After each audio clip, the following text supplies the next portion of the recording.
Hello everyone, welcome to my YouTube channel Amit Mishra e learning centre.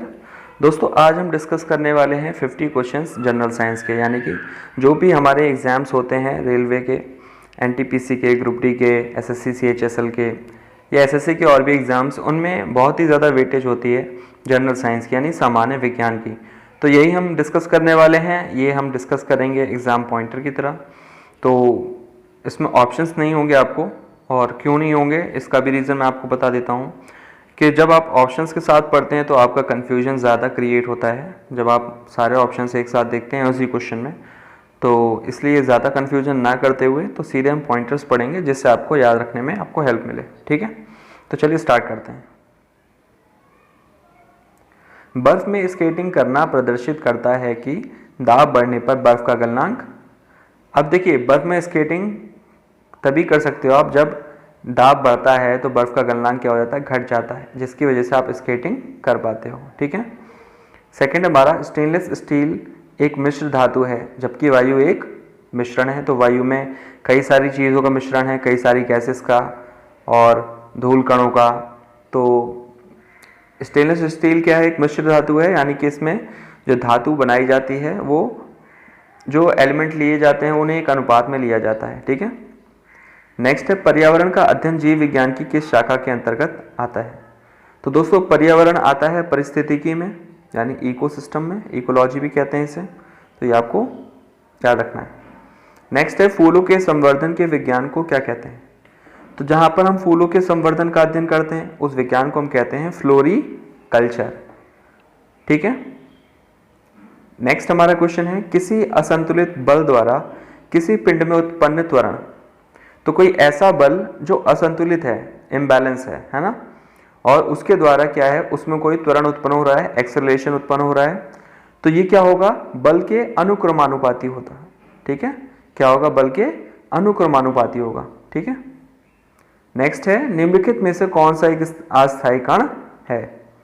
तो neutron एक अस्थायी कण होता है। ठीक है। नेक्स्ट है, परमाणु नाभिक के अवयव हैं। तो परमाणु नाभिक के अवयव क्या क्या होते हैं, प्रोटॉन और न्यूट्रॉन। तो ये दो उसके नाभिक के अवयव होते हैं, ये आपको ध्यान रखना है। और जो तीसरा उसका कण होता है जिसको हम कहते हैं इलेक्ट्रॉन, तो वो क्या करता है, उसकी कक्षा में चक्कर लगाता है। नेक्स्ट है हमारा, सजावटी वृक्ष तथा झाड़ियों के संवर्धन से संबंधित अध्ययन कहलाता है। तो ये कहलाता है आर्बोरिकल्चर। अब सजावटी वृक्ष का मतलब जितने हम डेकोरेटिव प्लांट देखते हैं, डेकोरेशन करने वाले या इस टाइप के जो प्लांट्स होते हैं जिनको हम घरों में सजा सकते हैं अपनी डेकोरेशन के लिए, तो इस टाइप का जो अध्ययन कहलाता है ये कहलाता है आर्बोरिकल्चर। नेक्स्ट हमारा क्वेश्चन है, निकट दृष्टि दोष से पीड़ित व्यक्ति के चश्मे में कौन सा लेंस प्रयोग किया जाता है। तो देखिए, निकट जो दृष्टि दोष होता है उसमें अवतल लेंस का प्रयोग किया जाता है, दूर दृष्टि दोष में उत्तल लेंस का। तो ये आपको ध्यान रखना है। ठीक है। तो ये दोनों ही हो गए हैं क्वेश्चन। नेक्स्ट हमारा, न्यूटन के गति के तीसरे नियम के अनुसार क्रिया तथा प्रतिक्रिया से संबद्ध बल। तो ये है, हमेशा भिन्न भिन्न वस्तुओं पर ही लगे होने चाहिए, यानी कि जब आप बल लगाएंगे तो वो वस्तु भी आपके ऊपर बल लगाएगी। ठीक है। तो यानी कि एक तरफ से आप बल लगा रहे हैं तो दूसरी तरफ से उधर से भी प्रतिक्रिया के स्वरूप वहां से भी बल लगता है। नेक्स्ट हमारा क्वेश्चन है, प्रत्येक क्रिया के बराबर व विपरीत दिशा में एक प्रतिक्रिया होती है। यह न्यूटन का गति विषयक तृतीय नियम है। कौन सा नियम है ये, न्यूटन का थर्ड लॉ है जो अभी हम डिस्कस कर रहे थे, क्रिया प्रतिक्रिया का नियम। ठीक है। नेक्स्ट है, माइकोलॉजी में किसका अध्ययन किया जाता है। तो दोस्तों, माइकोलॉजी में कवकों का अध्ययन किया जाता है। कवक यानी कि फंगाई, इनका अध्ययन किया जाता है। नेक्स्ट है, जल में तैरना न्यूटन की गति के किस नियम के कारण संभव है। तो जल में तैरना न्यूटन गति के तृतीय नियम, यानी कि जो अभी हमने पढ़ा क्रिया प्रतिक्रिया का नियम, इसके कारण संभव है। क्योंकि जल में जब हम तैरते हैं, हम बल लगाते हैं तो जल भी अपनी तरफ से बल लगाता है, इसी वजह से हम तैर पाते हैं। ठीक है। नेक्स्ट क्वेश्चन है, कोई पिंड तब तक विराम अवस्था में ही बना रहेगा जब तक उस पर कोई बाह्य बल कार्य नहीं करता। ये कथन किसका है। तो ये कथन है दोस्तों न्यूटन का। न्यूटन का ये फर्स्ट लॉ है। ठीक है। क्या है ये, तो ये है हमारा जड़त्व का नियम। कौन सा नियम है, जड़त्व का नियम। इसमें जब तक किसी वस्तु पर आप कोई बाह्य बल नहीं लगाते तब तक वो वस्तु अपने स्थान पर बनी रहती है। नेक्स्ट हमारा क्वेश्चन है न्यूक्लियॉन नाम सामान्यतः किसके लिए आता है? तो न्यूक्लियॉन दोस्तों आता है प्रोटॉन और न्यूट्रॉन के लिए, ठीक है। प्रोटॉन का ऑन और न्यूक्ली लिया गया है न्यूट्रॉन से, ठीक है।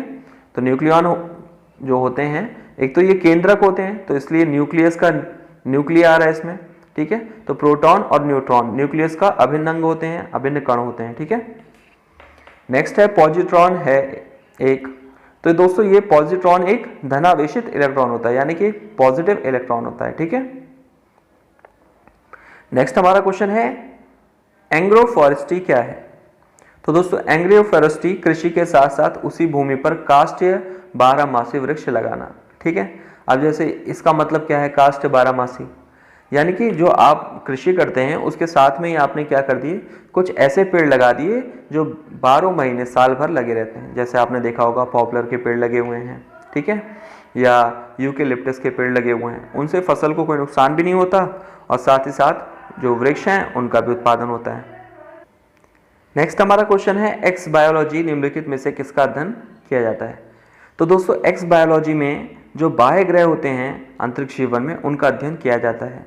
जैसे मंगल ग्रहों का अध्ययन किया जा रहा है या अन्य जो ग्रह हैं कि वहाँ पर जीवन संभव है या नहीं है, तो ऐसे जो अध्ययन किए जाते हैं ये आते हैं एक्स बायोलॉजी में, यानी कि बाह्य ग्रहों और अंतरिक्ष जीवन के अध्ययन को हम कहते हैं एक्स बायोलॉजी। नेक्स्ट है मोनोजाइट किसका अयस्क है? तो दोस्तों मोनोजाइट है थोरियम का अयस्क। नेक्स्ट क्वेश्चन है बॉक्साइट निम्नलिखित में से किसका प्रमुख अयस्क है? तो दोस्तों बॉक्साइट प्रमुख अयस्क है एल्यूमिनियम का, ठीक है। नेक्स्ट क्वेश्चन है कॉर्नेलाइट किसका खनिज है? तो कॉर्नेलाइट है मैग्नीशियम का, ठीक है।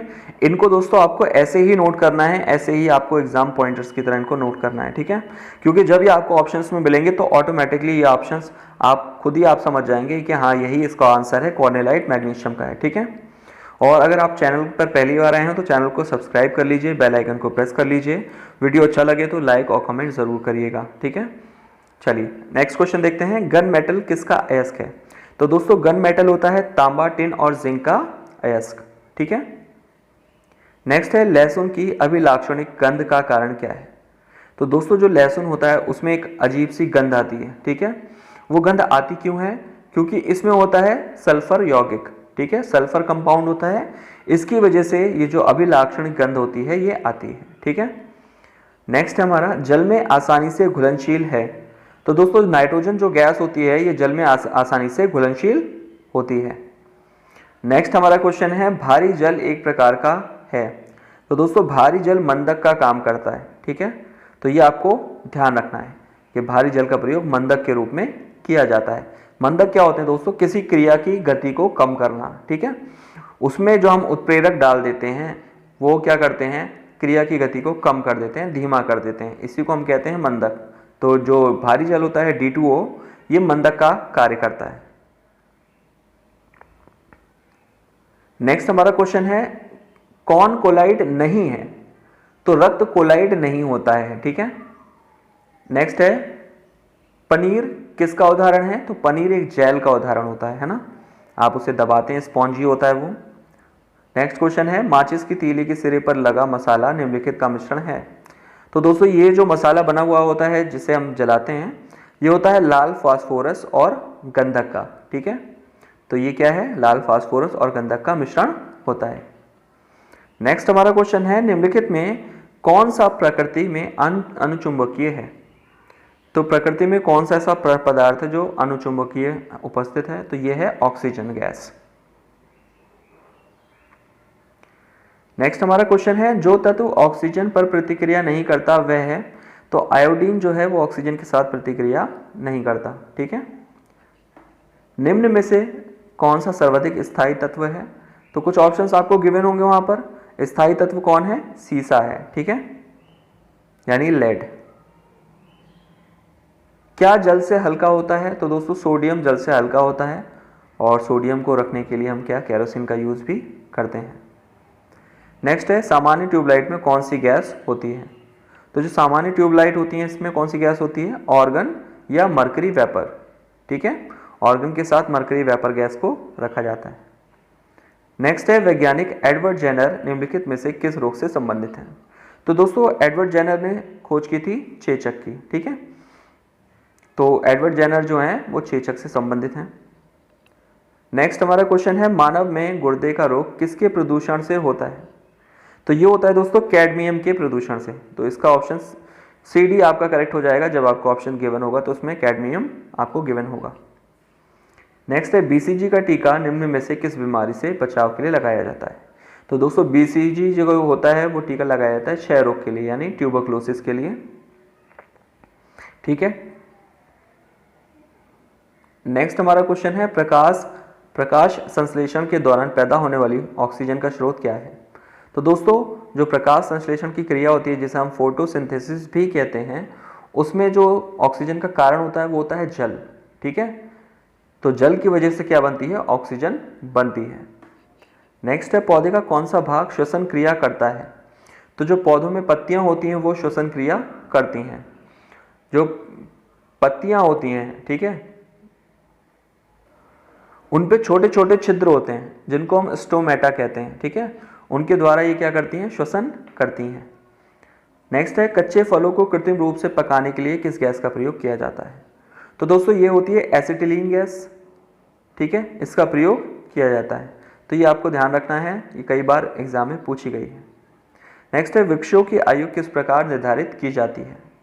तो दोस्तों वृक्षों की जो आयु है वो उनके वार्षिक वलयों की संख्या के आधार पर की जाती है। यानी कि जब उनका जो स्टेम होता है, जो